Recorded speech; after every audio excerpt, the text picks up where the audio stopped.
కొత్తగా వచ్చిన కాంగ్రెస్ పార్టీ ఇప్పటి వరకు అయితే వాళ్ళ ఇచ్చిన హామీలన్నీ నెరవేరుస్తున్నారు.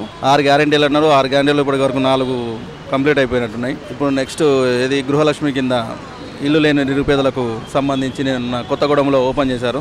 అది కూడా సక్సెస్ అవుతుంది. అలాగే మా ఆటో డ్రైవర్ల బాధలను కూడా కొంచెం పట్టించుకుంటే బాగుంటుందని మేము మనస్ఫూర్తిగా కోరుకుంటున్నాం. ఇప్పటికైతే బాగానే చేస్తున్నారు. ఇప్పుడు ఏవైతే 6 గ్యారెంటీలు ఇచ్చినటువంటి ఉన్నాయో ఇన్ కేసు ఇవి ఇంప్లిమెంట్ కాకపోతే దీని యొక్క ఇంపాక్ట్ అనేది పార్లమెంట్ ఎన్నికల మీద పడుతుందని చెప్పుకోవచ్చు అంటారా? దీనికి సంబంధం లేదనుకుంటున్నాను. ఇప్పుడు పథకాలు ఇస్తేనే ఇస్తారు, లేకపోతే లేదు అన్న టైపు దీనివల్ల గెలుస్తా అనేది ఒక అపోహ మాత్రమే, అంతే తప్ప జనాల నాడి లోపల ఏముందో జనాలకు బాగా తెలుసు. అది ఇస్తేనే ఇప్పుడు ఇన్ని సంవత్సరాల నుంచి చూసుకుంటూ వస్తున్నారు.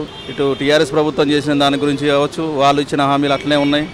ఎన్నో ఏ పార్టీ అయినా ఎన్నో మాత్రమే చేయగలుగుతాయి. ఎందుకంటే బడ్జెట్ కూడా ఉండాల్సింది కాబట్టి ఆ బడ్జెట్ దాన్ని బట్టి అనుగుణంగా వీళ్ళు ఒక్కొక్క హామీ ఇచ్చారు, దాన్ని ఒక్కొక్కటిగా నెరవేర్చుకుంటూ వస్తారు. అన్ని ఒకేసారి రమ్మంటే ఎవరు ఇవ్వలేరు. అదొకటి. అంటే ఇప్పుడు కాంగ్రెస్ పార్టీ అన్నట్టు ఇచ్చినటువంటి 6 గ్యారెంటీలు 100 రోజులు అమలు చేస్తామన్నారు.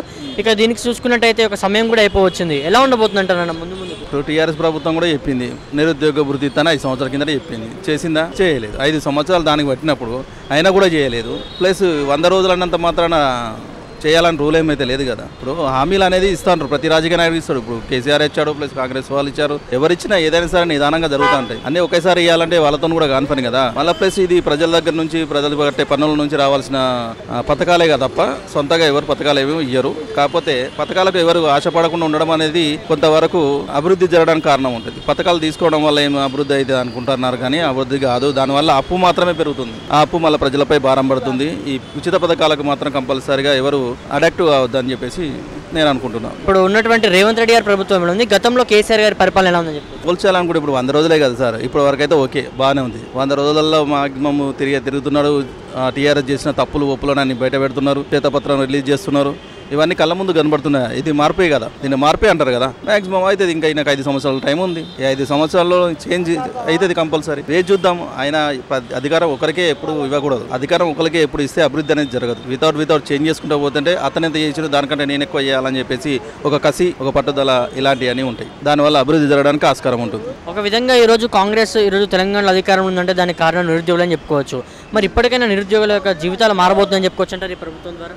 100% మారుతాయి. ఎందుకంటే కాంగ్రెస్ పార్టీ రేవంత్ రెడ్డి గారు ఇప్పుడు అందరినీ సమంగా చూస్తున్నారు. కార్యకర్తలను కావచ్చు, చదువుకున్న వాళ్ళని కావచ్చు, లేదు రైతులను కావచ్చు, అందరినీ సమానంగా చూస్తున్నాడని మేము అనుకుంటున్నాం. అది కనబడుతుంది కూడా. మరి ఈ విషయంలో చూసుకున్నట్టయితే ఈరోజు ఫ్రీ బస్ వల్ల కూడా ఆటో వాళ్ళు ఎంతో ఆగ్రహం వ్యక్తం చేస్తున్నారు. అంటే ఏ విధంగా ఉందన్న పరిస్థితి, ఏ విధంగా చెప్పుకోవచ్చు? అది ఆటోల గురించి చెప్పాల్సింది. ఆల్రెడీ మీరు పేపర్లో చూస్తున్నారు, చాలా మంది చనిపోతున్నారు. రెండోది ఆటో డ్రైవర్లకు ఏదో ఒక దారి చూపెట్టాలని మనస్ఫూర్తిగా ఆటో డ్రైవర్ల తరపున నేను కోరుకుంటున్నాను. అలాగే 6 గ్యారెంటీ ఎలా ఇస్తున్నావు అలాగనే ఆటో డ్రైవర్లు కూడా ఉన్నారు మాకు అని వాళ్ళు గుర్తించి మాకు ఏదో ఒకటి రకంగా సాయం చేయాలని చెప్పేసి మనస్ఫూర్తిగా కోరుకుంటున్నాం. అంటే ముఖ్యంగా ఏ విధంగా చెప్పుకోవచ్చున్నా ఇచ్చినటువంటి ఒక ఫ్రీ బస్ ఏదైతుందో దాని ద్వారా ఆటో వాళ్ళకి ఇంపాక్ట్ అవుతుందని చెప్పుకోవచ్చు, లేదంటే ఓలా ఊబర్ కూడా కారణం అని చెప్పుకోవచ్చు? ఓలా ఊబర్ కూడా కారణమే. ఆల్మోస్ట్ ఓలా ఊబర్ ఇంతకుముందు సగం కారణం అయితే ఇప్పుడు ఆర్టీసీ కారణం అయిపోయింది. ఈ ఆర్టీసీ వల్ల అసలు యూజ్ లేకుండా కూడా యూజ్ చేసుకుంటున్నారు లేడీస్. అవసరానికి యూజ్ చేసుకుంటే బాగుండు, కానీ అవసరానికి కాకుండా ఏదో వచ్చినామా, తిరుగుతున్నామా, ఎంజాయ్ చేస్తున్నామా ఆ పద్ధతిలో పోతున్నారు. ఇంతకుముందు ఉన్న ఆక్యుపెన్సీ టికెట్ తీసుకున్న రూపంలో ఎంత ఉందో ఇప్పుడు అంతకంటే డబ్బులు పెరిగింది. అంటే వృధాగా తిరుగుతున్నారనే అర్థం. మ్యాక్సిమం అది కొంతవరకు మానవతా దృక్పథంతో జనాలు కూడా ఆర్టీసీకి టికెట్ల రూపంలో సహాయం చేయగలరని కూడా కోరుకుంటున్నాను నేను. అంటే టికెట్ తీసుకునే స్తోమత ఉన్నవారు కంపల్సరీగా టికెట్ తీసుకొని ప్రయాణం చేయండి. అది మహిళలకు మాత్రం ఫ్రీ ఇచ్చాడు కాబట్టి 100కు 100% టికెట్ తీసుకునేంత స్తోమత ఉంటే 100% టికెట్ తీసుకొని ప్రయాణం చేయండి. గవర్నమెంట్కు సహకరించండి. ప్రభుత్వం ఏదైతే ఉందో కేసీఆర్ ప్రభుత్వంలో మీరు ఏ పథకాల ద్వారా లబ్ధి పొందినని చెప్పుకోవచ్చు? మేము దళిత బంధు దానిలో లబ్ధి పొందామండి. ఏది హుజరాబాద్ నియోజకవర్గం కాన్స్టిట్యున్సీలో టాటా యోధా అని దళితులకు 10 లక్షల రుణాలు ఇచ్చారు చూసినావా? అది వచ్చినాయి.